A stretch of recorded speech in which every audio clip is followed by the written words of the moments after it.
ममता बनर्जी के मामले पर कोर्ट में सुनवाई हो रही थी और जबरदस्त बहस हो गई। आप ये तस्वीरें देख सकते हैं।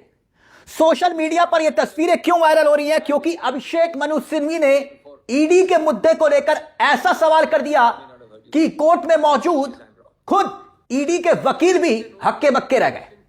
सब हैरान हो गए क्योंकि मसला ऐसा ही है, तभी ये वीडियो खूब वायरल हो रहा है। कोर्ट में ऐसा हुआ क्या? जबरदस्त तरीके से बहस हो रही है, आप देख सकते हैं। यानी ईडी के मसले पर यह बहस हो रही है, आप देख रहे होंगे, और सुप्रीम कोर्ट में यह बहस हो रही है। और अभिषेक मनु सिंघवी क्योंकि बहुत वरिष्ठ वकील हैं, वो यहां पर अपनी तहरीर रख रहे थे। सामने तुषार मेहता आपको दिखाई दे रहे होंगे, जिनकी बोलती बंद हो गई। क्यों? क्योंकि ईडी को लेकर एक ऐसा सवाल कर दिया गया जिसमें सवाल यह हुआ कि आखिरकार ईडी वहां पर पहुंची क्यों थी, क्या मसला है, क्यों आखिरकार ये वीडियो इतना वायरल हो रहा है। पहले ये वीडियो देखिए, सोशल मीडिया पर खूब वायरल हो रहा है। अंग्रेजी में ये वीडियो है, इसका हिंदी तर्जुमा मैं करूंगा, लेकिन पहले जरा समझिए कि ममता बनर्जी के मुद्दे को लेकर जब बहस हो रही थी, तब अभिषेक मनु सिंघवी ने कैसे और क्यों वो सवाल किया, वो पहले देखिए और फिर उसके बाद बवाल किस हद तक बढ़ा, फिर वो भी बताऊंगा। पहले देखिए जरा।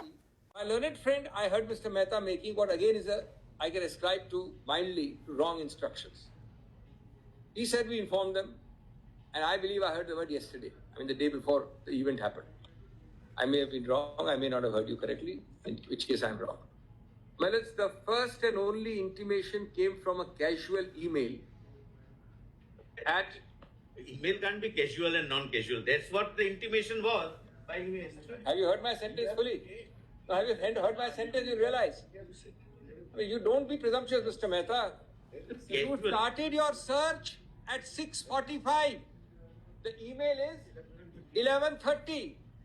In which calendar, from which Gregorian or non-Gregorian calendar does 11:30 happen before 6:45? I'd like to understand that. So before you interrupt, get your instructions right. You're only, that's why I say that, obviously, if I'm searching his house and I send an email 11:30 to create a paper trail, I started searching the house at 6:45, 5 hours earlier. And my learned friend says it was before and informed. In the middle of Ballas, the persons are there. Some police officer will go start reading emails. 5 hours earlier, event has happened. So this is a very clever way to cover up your tracks. A person who sends an email 11:30 for a search which starts at 6:30 is covering up his tracks, creating a paper trail to tell your lordship later on. Mamata Banerjee के मुद्दे पर क्या वैसे भी BJP चौतरफा फंसी हुई है। कानूनी लिहाज से आप कह सकते हैं कि ममता बनर्जी फंस गई।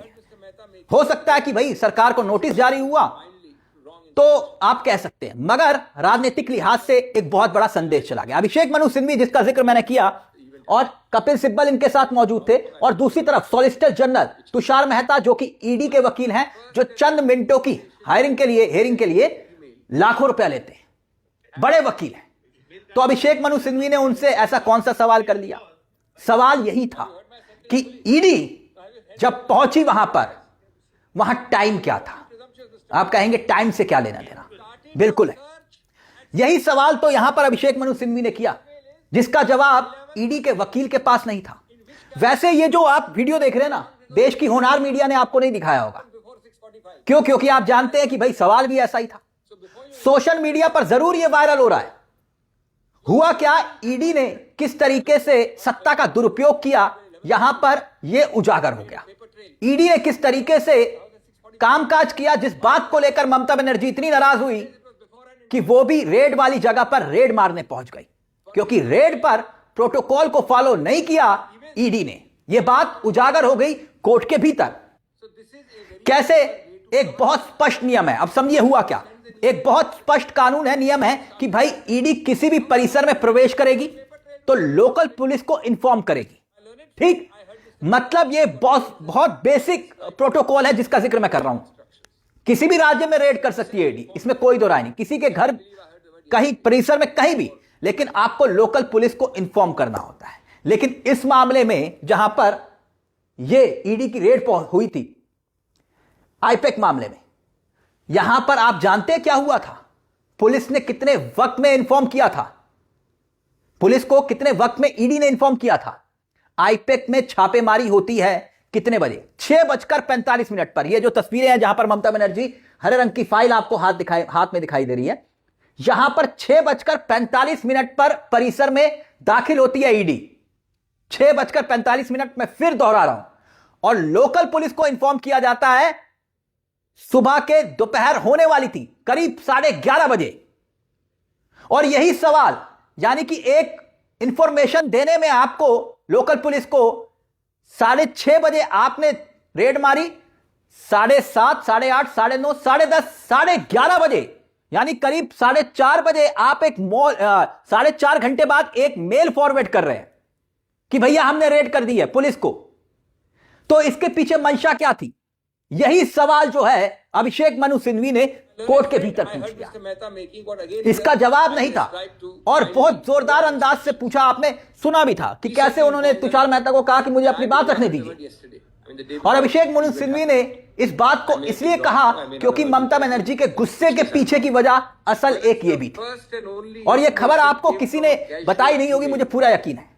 फाइल को लेकर निकल गई यही सब खबरें बताई गई होंगी कि ममता बनर्जी को, उनके डीजीपी को ईडी ने कहा कि तुरंत बर्खास्त करो, और कहा जा रहा है कि राष्ट्रपति शासन लगाने के लिए एक माहौल तैयार किया जा रहा है। वो एक अलग विषय है, लेकिन क्या ईडी ने प्रोटोकॉल फॉलो किया या नहीं किया, यह एक बहुत महत्वपूर्ण सवाल था।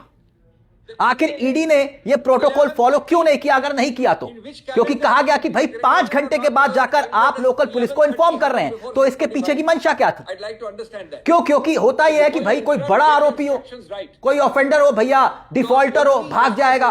कुछ तो भाग भी गए ना, उन तक तो नहीं पहुंची ईडी। लेकिन खैर, मनी लॉन्ड्रिंग का कोई मामला हो तो भी समझ में आता। तो यहां पर आपने इन्फॉर्म क्यों नहीं किया कि आप रेड करने जा रहे हैं? और यही बात अभिषेक मनु सिंघवी कोर्ट के भीतर कह रहे थे। और तब उस वक्त इसका जवाब तुषार मेहता के पास भी नहीं था, आप देख सकते हैं। यही बात तो हो रही है ना। 6 साल आप चुप रहे उस केस में, और अचानक आपको याद आया कि नहीं छापा मारना है। क्यों? क्योंकि वहां पर चुनाव है और कानून का पालन आपने वहां पर नहीं किया। और यही जिक्र अभिषेक मनु सिंघवी बता रहे हैं कि प्रोटोकॉल फॉलो क्यों नहीं किया ईडी ने, लोकल पुलिस को इन्फॉर्म क्यों नहीं किया ईडी ने। आखिरकार इतनी हड़बड़ी क्या थी? या फिर जानबूझकर आपने लोकल पुलिस को इन्फॉर्म नहीं किया?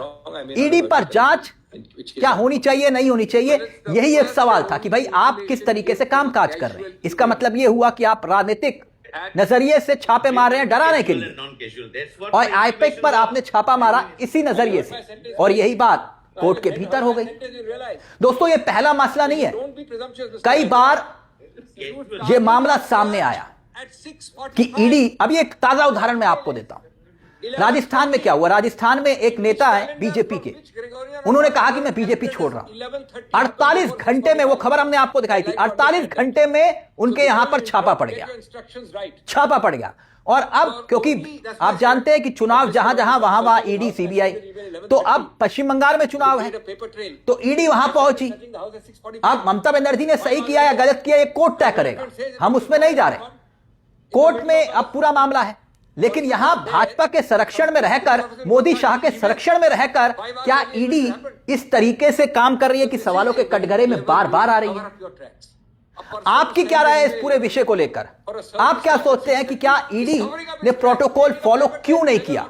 अगर नहीं किया तो 5 घंटे के बाद जाकर आप इन्फॉर्म कर रहे हैं, और वो भी मेल के जरिए कि हमने यहां पर छापा मार दिया है। 4.5 घंटे के बाद जाकर आखिर इसके पीछे की मंशा क्या है?